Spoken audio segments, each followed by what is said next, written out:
আগে আনবে সাফল্য। চাঁদ রান্নাঘরে এই মশলা রাতারাতি কোটিপতি বানাতে পারে। জিরে, হলুদ, ধনে, সর্ষে রান্নাঘরে নানা মশলা ব্যবহার করা হয়ে থাকে। এই সব মশলা শুধু যে আমাদের রান্নার স্বাদ বাড়ায় তা নয়, জ্যোতিষশাস্ত্র অনুসারে এই সব মশলা আমাদের জীবনেও সাফল্যর চমক আনতে পারে। এই সব মশলা কয়েকটি সহজ টোটকার সাহায্যে ভাগ্য বদলে ফেলা যায়।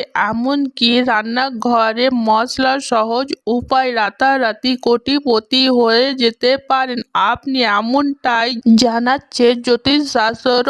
এই 5টি মশলা রান্নাঘরে রাখা অবশ্যই চেষ্টা করুন। প্রথমটি হলো ধনে, দ্বিতীয়টি হলো এলাচ, তৃতীয়টি হলো হিং, চতুর্থটি হলো হলুদ এবং পঞ্চম হলো লবঙ্গ। এই 5টি মশলা রান্নাঘরে রাখলে সেই পরিবারে আর্থিক উন্নতি হয়।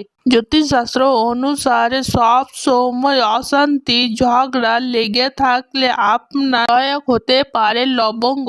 সন্ধ্যাবেলায় আগুন জ্বেলে সেই ধোঁয়া গোটা বাড়িতে ছড়িয়ে দিন। এর ফলে বাড়ির পরিবেশ শান্ত হবে এবং মনের ওপর থেকে চাপ কমে যাবে। সবাই বলো জয় মা লক্ষ্মীর জয়।